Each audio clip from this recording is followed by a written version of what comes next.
Ili uwe wa kwanza kupata habari zinazotokea wakati wote, bonyeza neno subscribe chini ya video hii, kisha bonyeza alama ya kengele itakayotokea. Habari ndugu mpenzi mtazamaji na msikilizaji kipindi chako pendwa cha OJ Family TV. Karibu. Leo tumekuandalia nakala inayosema kwa nini wanawake wanakosa hedhi au fahamu sababu zake.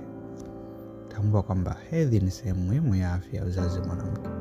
Lakini kuna wakati mwanamke anaweza kukosa siku zake za kabisa au zikiwa hazitokei kwa muda mrefu. Hali hii tunaita amenorrhea na inaweza kusababishwa na mambo mbalimbali. Sababu mojawapo ni mimba au kunyonyesha. Sababu ya kawaida kukosa hizi ni ujauzito. Pia mama anayonyonyesha mara nyingi huchelewa kupata hedhi kwa sababu ya mabadiliko ya homoni. Lakini msongo wa mawazo na hofu.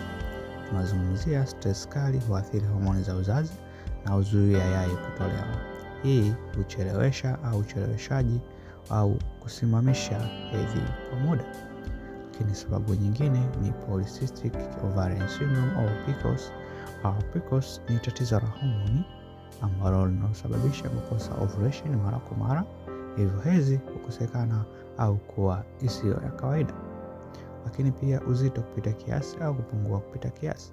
Unene au upungufu mkubwa wa mwili huvuruga sawa homoni. Hii inaweza kufanya mwili usitoe yai na hivyo hedhi isije. Tatizo nyingine ni matatizo ya tezi ya shingo kwa maana thyroid. Tezi hii inadhibiti homoni nyingi. Iwapo inafanya kazi kupita kiasi au chini ya kiwango, inaweza kusababisha hedhi kukoma. Nikukumbusha kwamba kukosa hedhi si kawaida, hasa kwa muda mrefu. Kama hujashika mimba na siku zako haziishi kwa zaidi ya miezi miwili, ni vyema kumwona daktari upate ushauri zaidi. Afya ya uzazi ni muhimu.